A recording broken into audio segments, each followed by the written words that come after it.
Okay, it's 9 now and we are going to some jetty. 9:12 now. Yeah, 9:12.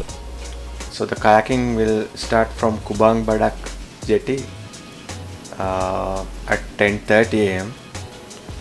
Right now we are here near the Pentai Chennai, so we have to go all the way up the island, and it's about 30 minutes drive to Kubang Badak Jetty here. And on the way, we are going to have breakfast also. On the way to Pantai Kok, we found this nice hotel nearby, so we stopped there for breakfast. Let's see how it is.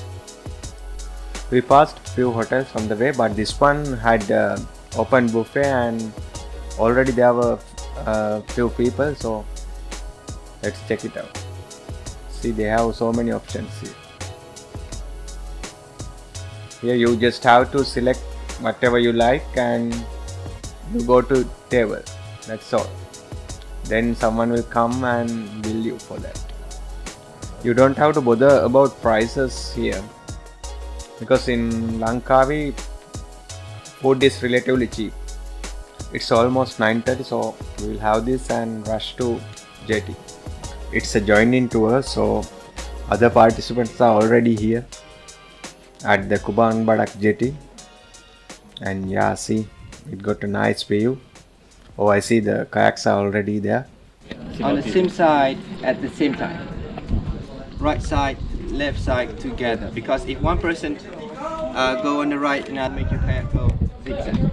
Alright, so to get into the kayak and to come out from the kayak is the hardest part. And that's the time where most of the people they capsize. But once you get onto the kayak and keep paddling, it's really hard for you to capsize, alright? That was the briefing by our guide. So they provide kayaks, pedals and the life vest. Also bottled water. And they have arranged our lunch somewhere in a local house. So let's see. Now we wait here till all the participants settle. Make sure to bring only the stuff you need for the trip. Keep others in your vehicle somewhere. We didn't see any lockers at the jetty, but there were bathrooms. Okay. Now I'm placing all the extra batteries and camera stuff in a water resistant bag. We are like the kayak experts now. You have to share all of your pictures. Yeah, sure.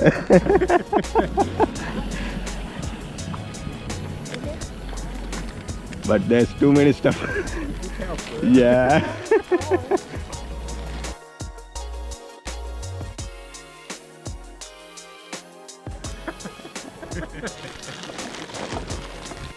Everything seems new. I mean, the life jacket, pedals, and the kayaks even. So that's pleasant.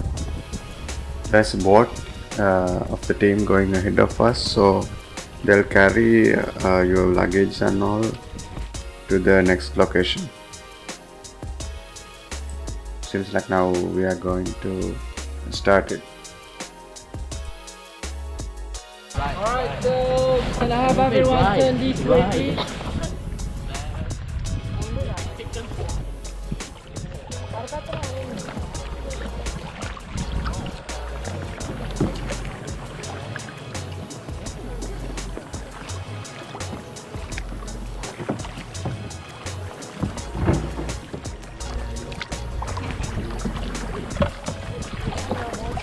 Boat, yeah.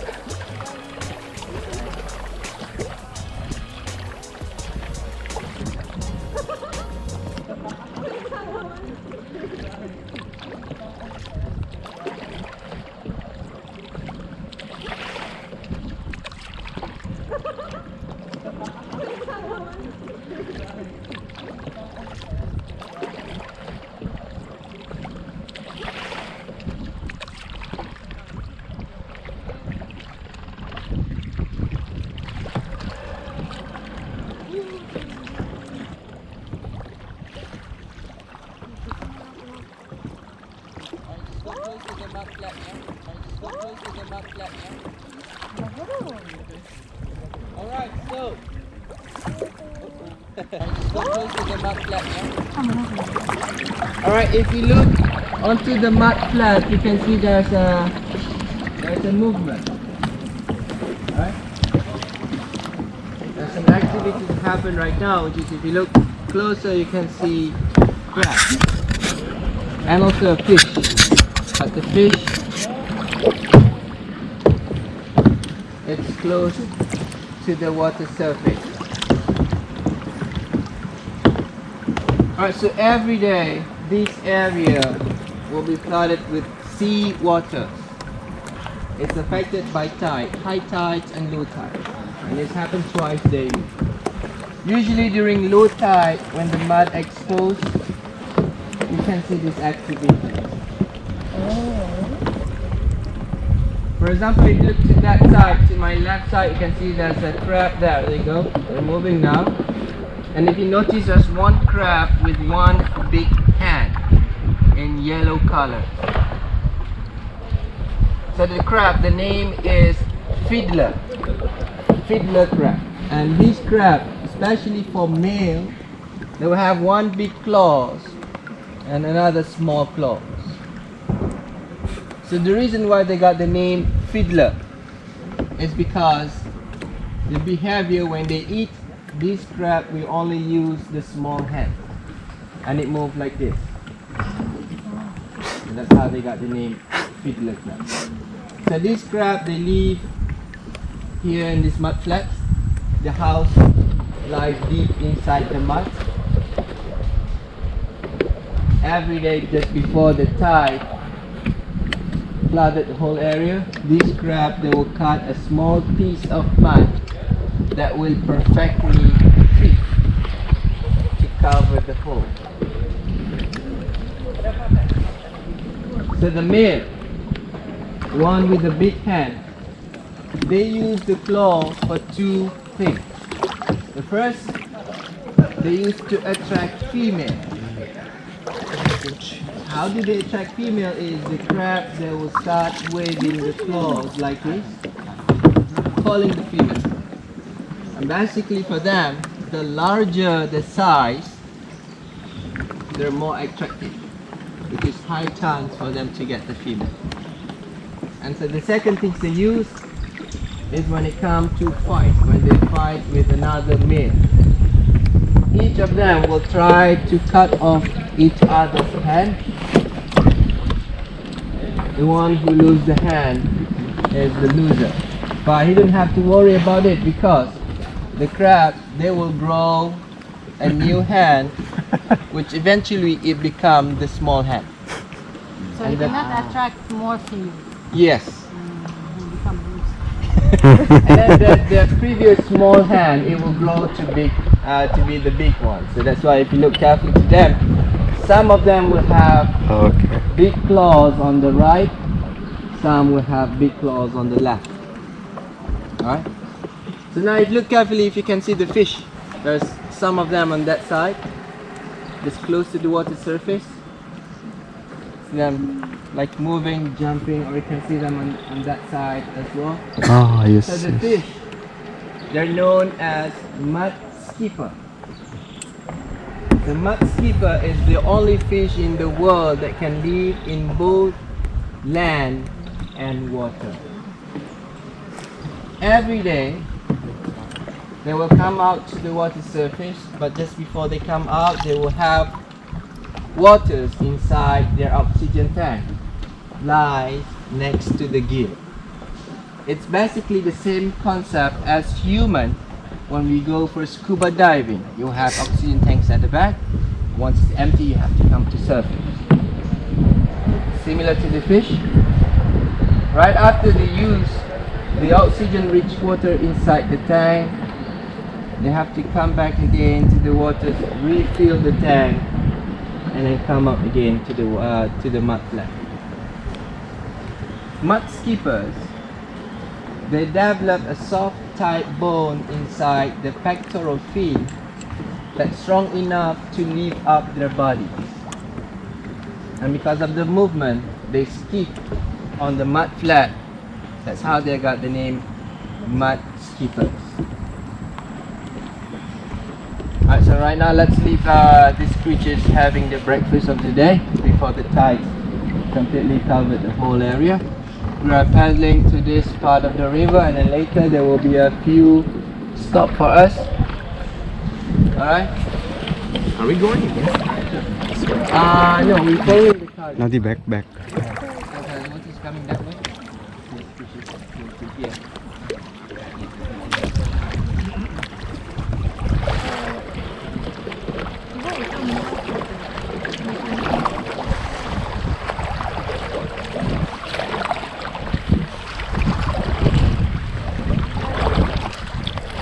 Okay, forward.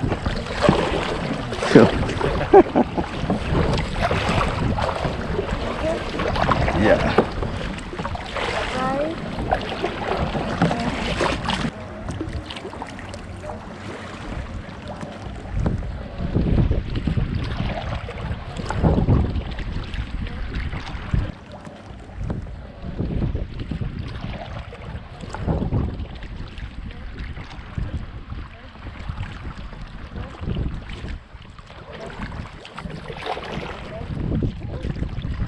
දැන් ටිකක් දෙය අතර ඇතුළේ යන්නේ.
people we cannot eat without rice. This is what we eat every day for breakfast, lunch. We finished our lunch at the local house. Now we are headed to a hidden waterfall. So let's see what is the place.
Where?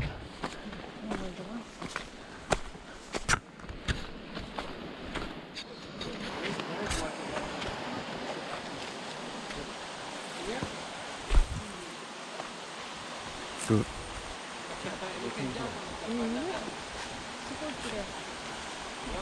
Alright, so welcome to Crystal Creek. This is the jungle pool that I mentioned to you. It's a spring water that flows from the top of the mountain. So this pool is gradually deeper toward the rock, and the depth is about 2 meters. Alright? So you can leave your stuff somewhere around the rock here, but when you go into the water, please be careful. The rock is slippery, yeah? Okay.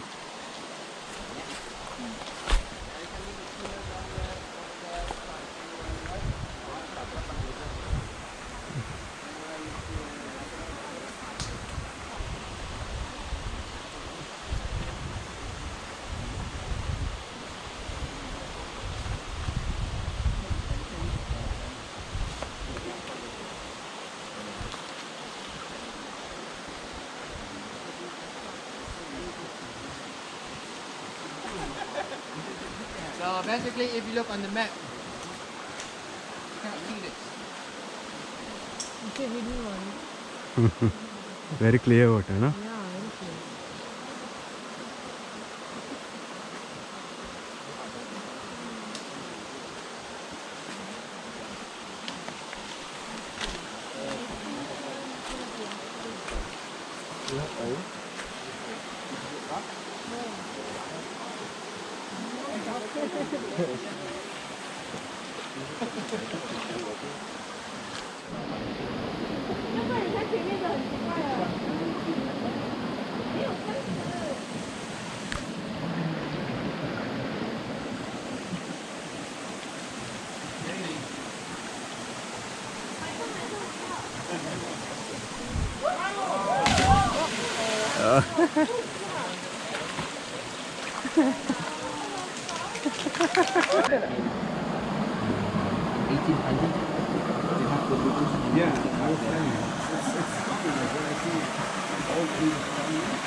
Very clear water as you see.